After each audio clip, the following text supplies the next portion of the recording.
Back again. I'm going to be covering the entire Daredevil series. Today we'll be talking about episode 3, and there will be spoilers. So if you haven't seen the first few episodes, go ahead and watch that. Come back to this video, and I'll be right here.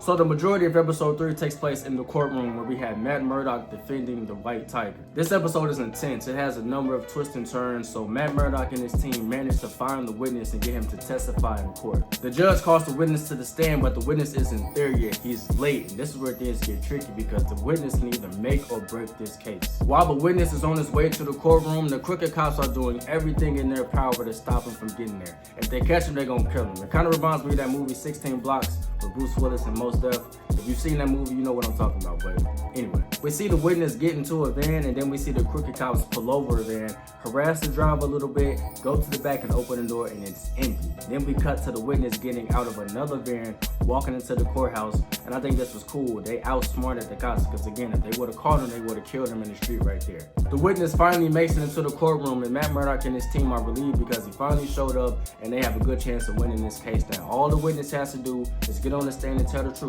Just tell the truth about what you saw that night in the subway. That's all you have to do. I believe that the witness was in fear of his life, and somehow the crooked cops intimidated the witness because in that moment of truth, he decides to lie. He decides to act like he didn't see anything, he doesn't know anything. This jeopardizes Matt Murdock's entire defense, and now Matt has nothing to stand on. In an act of desperation, Matt Murdock reveals that his defendant is in fact the vigilante known as the White Tiger. This sends the courtroom into a frenzy. It's a Hail Mary, a last resort type of plan, but there is a method to the madness though. So after the dust settles and the smoke clears, Matt Murdock gives example after example after example of all the good the White Tiger has done in the community.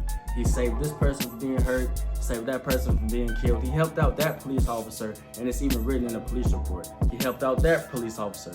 That's also written in a police report. You have all these accounts of all the good the White Tiger has done. So why would he kill a cop? And on the flip side, their argument is, good people can do bad things. Anybody is capable of doing something bad. So just like a back and forth type of thing. Ultimately, Matt manages to get the White Tiger a not guilty verdict, which is a good thing, but you have to remember we're talking about crooked cops. So is the White Tiger really safe?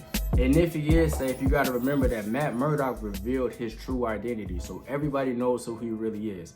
If he's safe, is his wife safe? Are his kids safe? It can get a little tricky. Towards the end of the episode, we see Kingpin request the woman from the BB network into his office. They sit down and have a conversation, and things get a little suspicious because he basically says that certain things have to be a certain way no matter what the verdict was. Now we see the White Tiger suit up and go into the street to do vigilante things while we hear Kingpin deliver this monologue. Next thing you know, we see a man walk up and shoot White Tiger in the head point blank range. He's dead. I didn't see that coming, I can't lie. As the man walks off, you see the Punisher skull on his chest. That was a hell of a way to end the episode. It makes you wonder, was that the Punisher? Was that the cops with the skull tattoos? Is that some type of retaliation for the White Tiger being the case? Are the cops on Kingpin's payroll?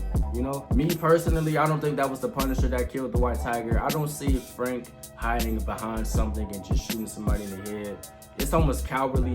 Frank is more upfront. He's more like macho with his shit. So I don't think it was the Punisher. But what do you think? Leave it down in the comments below. I'm reading every single one of them. Again, Daredevil episode 3. So far, so good. I'm not mad at this series. I'm actually enjoying it. So I'm looking forward to the next episode. Let's talk about it. Leave it down in the comments. I'll see you in the next one.